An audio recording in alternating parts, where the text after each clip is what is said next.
Working journalist federation ఈరోజు వారి యొక్క డిమాండ్స్ను న్యాయబద్ధమైనటివి, పెద్దగా ఫైనాన్షియల్గా కూడా ఏమీ లేవు. ఇప్పుడే డిస్కషన్ కూడా చేశారు. సో వాటికి ఈరోజు మనకు వినతి పత్రం ఇవ్వడం జరిగింది. సో ఈ విషయాన్ని ఇప్పుడే కలెక్టర్ గారు, జేసీ గారు నన్ను తీసుకోమని చెప్పారు. మీ యొక్క సమస్యలను వినమని చెప్పడం జరిగింది. సో మీరు లిఖితపూర్వకంగా ఇవ్వడం జరిగింది. అదేవిధంగా ఓరల్గా కూడా మీరు చెప్పడం జరిగింది. జిల్లా వితిన్ జిల్లాలో కనుక ఏదైనా చేయాలంటే ఇప్పుడు కలెక్టర్ గారు, జేసీ గారితో మాట్లాడేసి అవి తప్పకుండా ఇప్పుడే రిపబ్లిక్ డే, ఇండిపెండెన్స్ డేలో బెస్ట్గా ఏదన్నా చేసిన వాళ్ళకి ఇవ్వమని చెప్పడం జరిగింది. సో అలాంటివి ఇక్కడ మన పరిధిలోనే ఉంటుంది కాబట్టి అలాంటివి చేయడం జరుగుతుంది. ఈరోజు ఏపీడబ్ల్యూజేఎఫ్ రాష్ట్ర వ్యాప్తంగా ఆందోళన కార్యక్రమం నిర్వహిస్తుంది.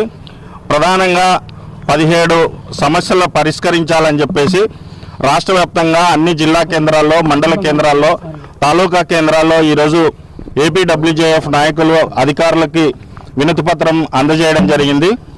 కాకపోతే ఆంధ్రప్రదేశ్లో గవర్నమెంట్ వచ్చి ఏడాది పూర్తి అయినప్పటికీ కూడా జర్నలిస్టుల సమస్యల పరిష్కారం కోసం ఏమాత్రం శ్రద్ధ చూపడం లేదు. అధికారంలోకి వచ్చిన వెంటనే మరి ప్రభుత్వాన్ని డిమాండ్ చేయడం అనేది సమంజసం కాదనే ఉద్దేశంతోనే ఏపీడబ్ల్యూజేఎఫ్ కూడా మరి చంద్రబాబు నాయుడు ప్రభుత్వానికి ఏడాది పాటు సమయం ఇవ్వడం జరిగింది. మరి ఏడాది పూర్తి చేసుకున్న సందర్భంగా ప్రధాన సమస్యలను పరిష్కరించాలని చెప్పేసి ఈరోజు అనంతపురం జిల్లా కలెక్టరేట్కి వచ్చి వినతి పత్రం సమర్పిస్తున్నాము. ఈ ప్రధానమైన డిమాండ్లు పరిష్కరించాలనేది మేము డిమాండ్ చేస్తున్నాము. మరి ప్రభుత్వ అధికారులు కూడా జర్నలిస్టుల పట్ల సానుకూలంగా స్పందించారు. అదేవిధంగానే ప్రభుత్వం కూడా సానుకూలంగా స్పందించి కొన్ని నిధులతో సంబంధం లేనటువంటి కొన్ని ప్రధానమైన సమస్యలు ఉన్నాయి. ఆ సమస్యలు మరి పరిష్కరించాలని చెప్పేసి మేము డిమాండ్ చేస్తున్నాం.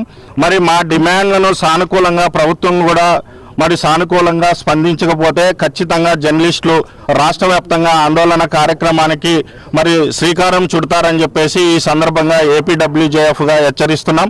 మరి అన్ని ప్రాంతాల్లో కూడా ఈ సమస్యలను ప్రభుత్వం దృష్టికి తీసుకెళ్లారు కాబట్టి సానుకూలంగా చంద్రబాబు నాయుడు మరి జర్నలిస్టుల పట్ల కూడా సానుకూలంగా స్పందించాలని చెప్తున్నాం.